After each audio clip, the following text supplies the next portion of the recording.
They told us since childhood that the Earth is a perfect sphere, blue, smooth, spinning in space like a flawless marble suspended in the void. But what if I told you that's not quite true? In fact, what if I told you the world is not round? No, this isn't a conspiracy theory. This isn't a flat Earth manifesto. This is something far more profound, far more complex, and perhaps even more disturbing. Because while the Earth might be roughly spherical from outer space, that's only part of the story. And in the coming minutes, we'll explore the true shape of the world, not just in geometry, but in science, culture, politics, and perception. Let's begin. Imagine standing on the surface of the Earth. You're not floating above it, seeing its pale blue curvature. You're on the ground, feet planted firmly in the dirt. You don't see a sphere. You see land, hills, valleys, mountains, oceans, cracks, imperfections. The Earth to your eyes is far from round. But let's go deeper. From a scientific standpoint, Earth is not a perfect sphere. It's an oblate spheroid, flattened slightly at the poles and bulging at the equator. This is due to its rotation. The centrifugal force generated by the Earth's spin pushes mass outward at the equator, creating a bulge of about 43 kilometers, 27 miles, in diameter. This means that if you measured the Earth from pole to pole, and then from side to side at the equator, you'd notice the difference. It's not visible to the human eye standing on the surface, but it's there. The Earth is fatter at its waistline, but even this oblate spheroid model doesn't tell the whole story. In 2005, scientists introduced a far more accurate model, the geoid. The geoid is the shape that the ocean surface would take under the influence of Earth's gravity and rotation alone, without other influences like winds and tides. And it's weird. Think lumpy, uneven, stretched in some places, compressed in others. It's an Earth shaped by the irregular distribution of mass in its interior, by dense mountain ranges, sunken trenches, shifting tectonic plates, and hidden magma flows. The Earth, as it turns out, is not even close to being round. It's rough, it's wild, it's misshapen.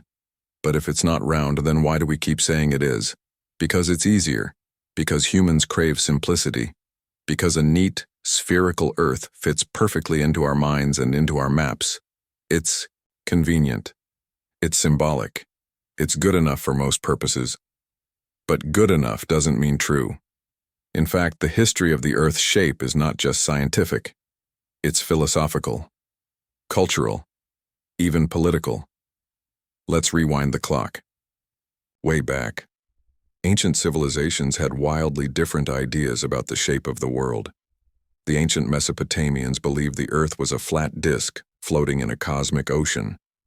The ancient Egyptians imagined a flat land covered by the sky goddess, Nut, arched overhead like a canopy. In Hindu cosmology, the Earth was supported by elephants standing on a giant turtle.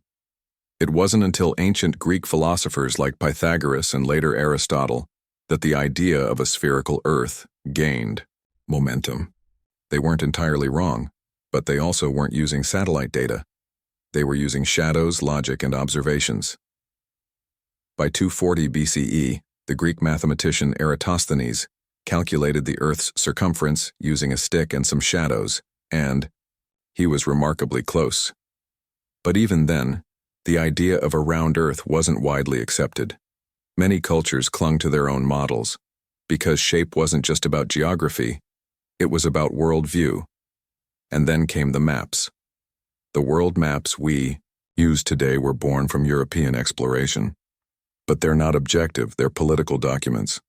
Consider the famous Mercator projection, a map that dramatically enlarges regions near the poles, making Europe and North America look much larger than Africa or South America. In reality, Africa is more than 14 times the size of Greenland. But you wouldn't know that from most schoolroom globes. So when we say the world is round, what we really mean is the idea of the world has been shaped to appear round, shaped by history, shaped by power, shaped by purpose. Let's go even further. Let's talk gravity. On a round object, gravity pulls equally in all directions toward the center. But Earth's shape, its geoid shape, means that gravity actually varies from place to place. In some regions, you weigh slightly more. In others, slightly less. There's a place in Canada, for example, where gravity is weaker than average. Why? Because beneath the surface, the land is still rebounding from the weight of glaciers that melted thousands of years ago. The crust hasn't fully snapped back, so there's a gravitational dip. This means your experience of up and down depends on where you are. Even the laws of physics don't behave uniformly across the Earth, and if gravity doesn't even agree on the shape of the world, why should we? But here's where it gets really fascinating. Because the world isn't just physically non-round. It's psychologically non-round.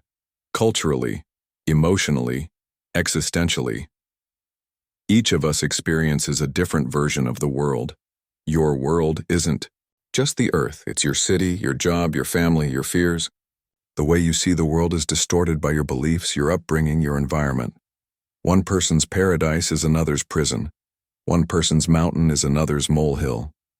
So while science tells us the Earth isn't round, human experience tells us the world, the one we live in every day, is even less so.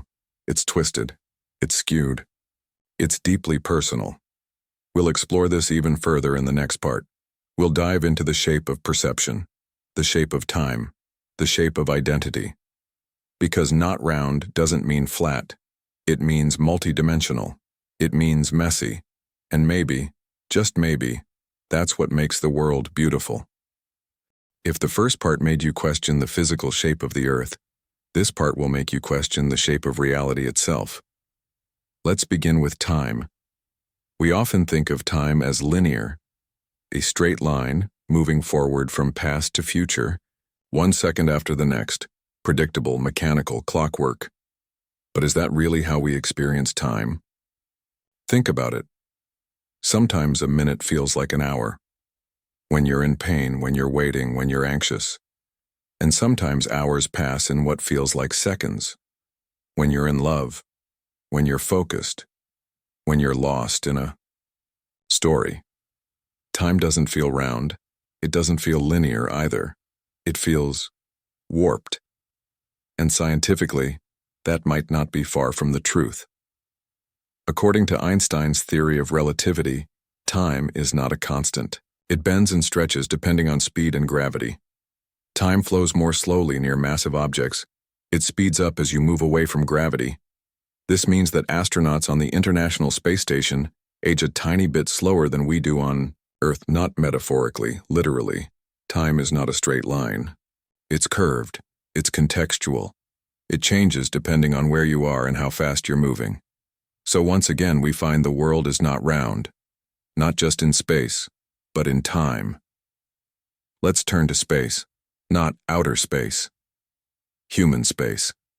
The space you inhabit. The space you move through. Your room. Your home. Your neighborhood. Your country. Look around. Do you feel like you live in a sphere? No. You live in corners, in boxes, in lines, in vertical structures and narrow streets, in buildings shaped by economies, cultures, histories, in cities built on ancient trade routes and modern zoning laws. Human spaces are not round. They are fragmented, gridded, asymmetrical, and the way we move through them reveals deeper truths. In many cities, the wealthy live in elevated areas, on hills, above the noise, above the flood zones. The poor often live near the rivers, the trash, the industrial zones. Space, just like time, is unequally distributed, and the borders we draw on maps, those imaginary lines that define nations, are not round either. They're jagged, violent, negotiated through wars and treaties and colonization. Africa, for example, is carved into unnaturally straight lines, drawn by Europeans with rulers and red ink, not by geography or culture. So ask yourself, what does it mean when the shape of the world is drawn by power? It means space isn't just physical, it's political, and it's personal. Now let's take a step inward. Let's talk about perception. We like to believe we see the world as it is. But neuroscience tells a different story. Our brains don't passively receive reality. They construct it. You don't see the full spectrum of light. You see what your eyes and brain allow you to see. You don't hear all sounds. You filter them. Your senses give you a curated experience of the world, one shaped by evolution, attention, memory, and culture. That's why eyewitness testimony is so unreliable. 5 people can see the same event and tell 5 different stories, because no, 2 people ever truly experience the same world. Our perceptions are biased, tilted, filtered, and sometimes completely wrong. So again, the world is not round. Not in your eyes, not in your mind. It is shaped by what you notice and by what you miss. Let's get deeper. What about identity, who you are, how you see yourself, how others see you? We're taught to think of identity as solid, as consistent, as a self that remains unchanged. But in reality, identity is fluid, fragmented, contextual. You're not the same person at work as you are with friends. You're not the same when you're angry or sad or in love. Your beliefs change. Your memories shift. Your sense of self grows, contracts, evolves. So when we talk about the world we live in, we're not just talking about geography, we're talking about selves, about people, about minds in motion, and there is no roundness to identity, no perfect sphere, only pieces, only patterns. Let's shift to another dimension. Truth. We live in a world where truth used to be sacred. Scientific truth, moral truth, historical truth. But today we live in an age of algorithmic distortion. Your social media feed isn't a neutral window to the world. It's a mirror, reflecting what you already believe, reinforcing your biases, curating your truth. 2 people can live on the same street and believe in completely opposite realities. One sees a world of danger and decay. The other sees progress and hope. Both are convinced they're right, and in their world, they are. Truth, once thought to be round and universal, is now splintered, fractured, shaped by platforms, echo chambers, and psychological manipulation.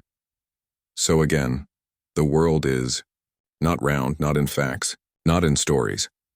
Now let's return to the physical for a moment. Have you ever stood on a mountaintop and looked out at the horizon? It doesn't curve. It stretches, flat, infinite, mysterious. Now scientifically, we know the Earth curves beyond that horizon. But your experience of it is straight. It's endless. What you feel and what you know are in conflict. And that conflict defines so much of what it means to be human. We feel like we have time, but we don't. We feel like we see clearly, but we don't. We feel like we know who we are, but we don't. And maybe that's why the myth of a round world is so powerful. It gives us comfort, wholeness, a sense of control. But reality is jagged, warped, messy, unfinished. And perhaps that's the real truth. We've seen that the Earth is not a perfect sphere. We've seen how time bends, space fractures, perception warps, and truth splinters. So the question becomes, why do we love the idea of roundness so much? Why are we obsessed with circles? Why do we chase cycles? Why do we long for the safety of the loop, the comfort of the closed curve? The answer, perhaps, lies not in the Earth, but in us. Let's begin with ancient symbols. The circle is one of the oldest and most powerful shapes in human history. It appears in every culture, every religion, every mythology. In ancient Mesopotamia, the sun god Shamash was depicted as a radiant circle. In Hinduism, the sacred mandala represents the universe as a circular design. The Ouroboros, a serpent eating its own tail, symbolizes eternity, rebirth, infinity. In Zen Buddhism, the Enso circle represents the beauty of imperfection and the moment of creation. Even Christianity, with its concept of divine perfection, often used circular halos to signify holiness. Circles are everywhere, and they don't just represent physical things. They represent ideas, wholeness, completion, unity, the infinite, the eternal. But here's the twist. The reason we worship the circle is because we know how broken the world really is. We crave roundness because life is not round. We seek the perfect form because reality is full of cracks. And so we create cycles. The cycle of life and death, the cycle of the seasons, the cycle of the moon, the cycle of karma, the cycle of empires, rising, falling, rising again. Our myths are filled with these loops. In Greek mythology, the phoenix is reborn from its ashes. In Norse mythology, Ragnarok destroys the world, only for it to begin again. In Hindu cosmology, time is cyclical, not linear, an infinite rhythm of creation and destruction. Roundness, in other words, is a psychological coping mechanism. We want to believe things come full circle. That pain has a purpose. That chaos eventually leads back to order. But the truth, history doesn't repeat in perfect circles. It spirals, it staggers, it stumbles forward and back. It loops, yes, but never exactly the same way twice. The circle is a metaphor, but reality is messier. Let's explore this in the most human space of all, the body. Your eyes, round, your head, round, your fingerprints, spiral, your cells, spherical, your pupils, circular gates to your mind, the womb, round, the heartbeat, rhythmic, cyclical. Even your breath is a loop. Inhale, exhale, return. We are made of circles. We are born from them. We return to them in rituals, in prayer, in grief. When we bury the dead, we form circles. When we dance in celebration, we hold hands in circles. When we sit around fires, share stories, and pass down knowledge, we sit in the round. It's primal. It's tribal. It's human. So when someone says, the world is round, they're not just talking about geometry. They're talking about meaning. But now let's turn to modern myths. We live in a world dominated by systems, economies, governments, algorithms, supply chains. And what do we call these systems? Circuits. Cycles.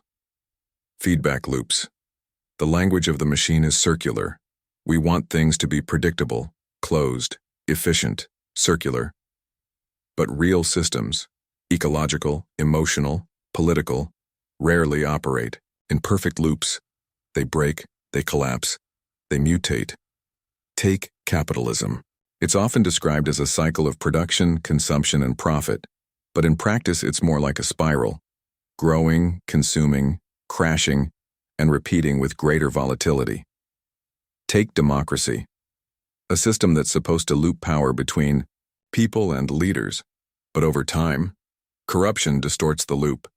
The cycle bends, trust erodes. The system still looks like a circle, but the function is no longer round. Let's dig into storytelling. Every story we tell follows a structure, and the most famous one, the hero's journey. Joseph Campbell described it as a circle: departure, initiation, return. The hero leaves home, faces trials, finds transformation, and comes back changed. From Homer's Odyssey to Star Wars, from The Lion King to The Matrix, it's all the same circle. Why do we love this narrative shape? Because it gives us hope. Hope that we too can find meaning. Hope that suffering leads to growth. Hope that if we leave, we can one day return. But not all stories are circular. Some stories are tragic. Some stories don't end where they began, and in the real world, many people don't get to complete the circle. Their journeys are cut short, interrupted, unfinished. So now we face a strange paradox. We are obsessed with roundness. We draw it, we build it, we ritualize it, we impose it on reality. But the more we look, the more we realize the world resists the circle. It's not symmetrical, not fair, not complete. And maybe that's not a flaw. Maybe that's the point. Because imperfection means growth, because cracks let in the light, because a circle is closed and life is not. We've walked the earth. We've studied time, perception, identity. We've broken the myth of perfect circles in life, in mind, in society. Now it's time to look up, to space, to the stars, to the planets and galaxies we've long believed to floating around. Look at the moon.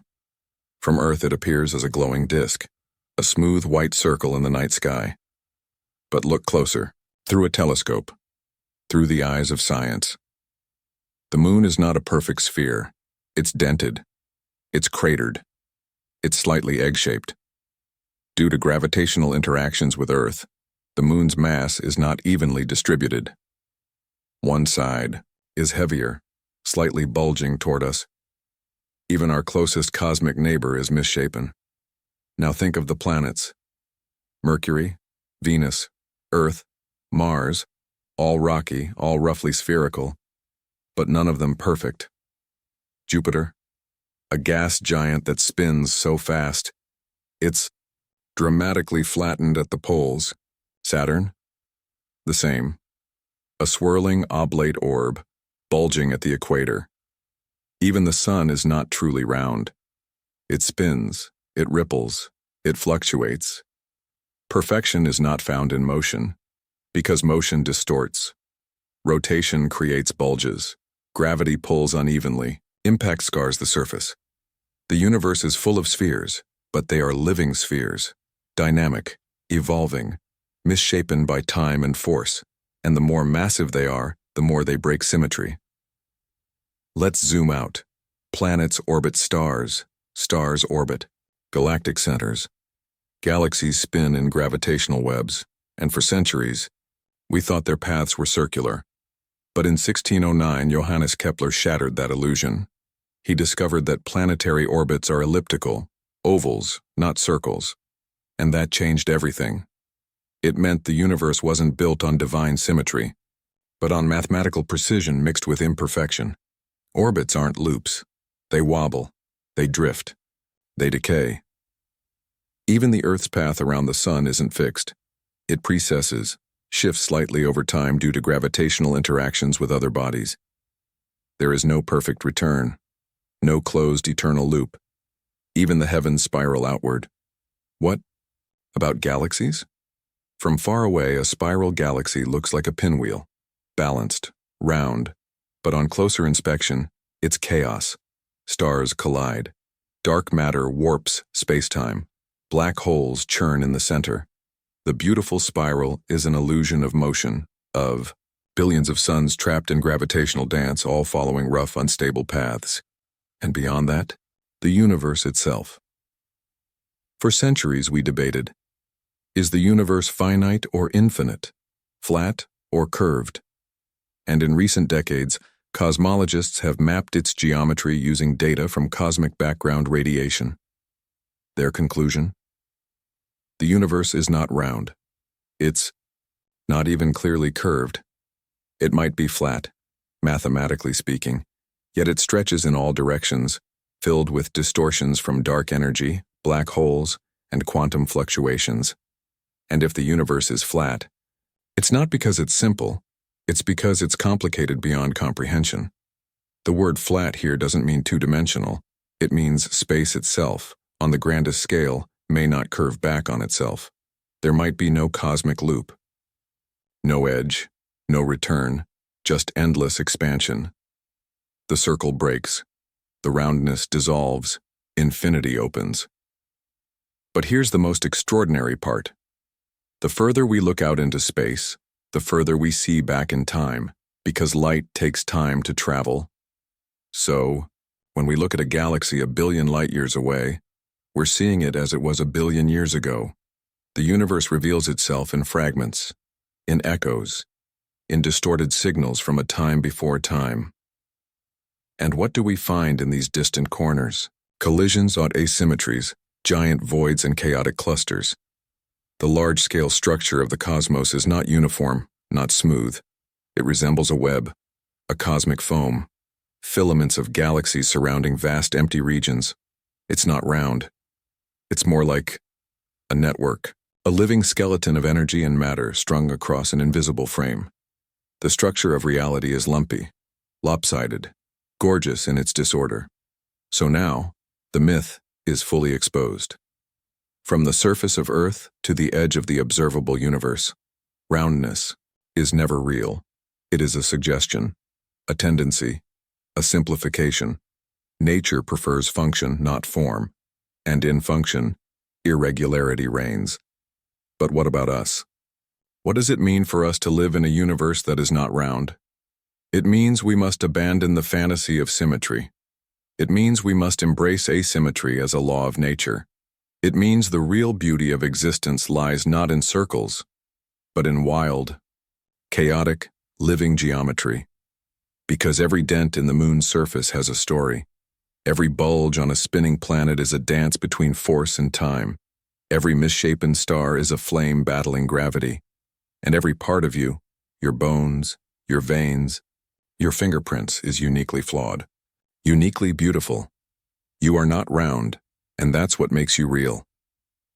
In the final part of this journey, we'll come back down to earth. We'll ask, if the world is not round, what is it? How should we live in a world shaped by chaos? How can we navigate meaning in a life that resists symmetry? The answer might not lie in geometry, but in acceptance. We began with a simple idea, that the Earth isn't a perfect sphere, and we unraveled it piece by piece. We questioned science. We questioned perception. We questioned the heavens. We discovered that roundness, though beautiful, is rarely real. So, now the question is, what do we do with that knowledge? You see, there's a kind of grief that comes with letting go of perfect shapes.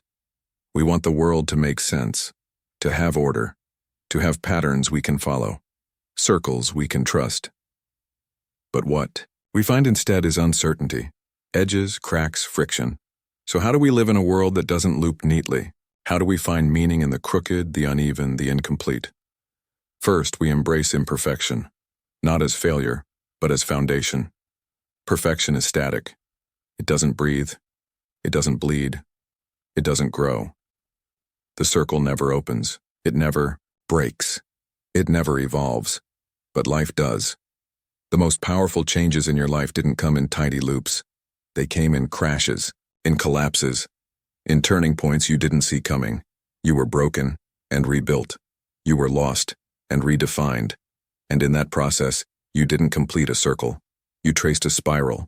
You moved forward and around. You became more you, not round, but real. Second, we learned to navigate complexity without needing to control it, because control is the fantasy of the perfect sphere, that everything fits, that everything returns, that everything can be predicted. But reality is fluid. It resists control. It asks for humility. To live in a not round world is to accept uncertainty. It is to hold your map loosely. It is to walk without knowing where. The road will bend, and that's not weakness, that's freedom. Third, we find beauty in asymmetry. Think of a coastline, not a perfect curve, but a jagged line etched by tides and time. Think of a tree, not a symmetrical diagram, but a wild reaching toward light. Think of a face not perfectly balanced but filled with stories and emotion and history. These things move us, not because they're flawless, but because they're alive. Roundness is neat. But life is messy, and in that mess we find awe. Fourth, we shift our definition of completion. We've been taught to think that completeness means closure, a perfect end, a sealed loop. But what if completion isn't about the end of the circle, but about presence within the process? What if we are complete in our becoming, not when we arrive, but as we move, as we try, as we adapt, because maybe you don't need to come full circle, maybe you just need to keep going. And finally, we remember this. Just because the world isn't round doesn't mean it's broken. It's just alive. It's evolving. Just like you. The ground beneath your feet is shifting. The sky above your head is rippling. Your thoughts, your dreams, your path, it's all in motion. And that motion doesn't need to be circular. It just needs to be true. So let the earth be lumpy. Let time be warped. Let your journey be crooked. Let your soul be unfinished, because in that imperfection there is honesty. There is wonder. There is space to grow, and maybe, just maybe, there's something more beautiful than a perfect sphere. Something wild. Something sacred. Something human. You've made it to the end of this journey, or maybe, like all journeys that matter, this isn't the end at all. Maybe this is the bend before the next curve, a spiral turning outward, a path unfolding. Because the world is not round, but it's yours to explore.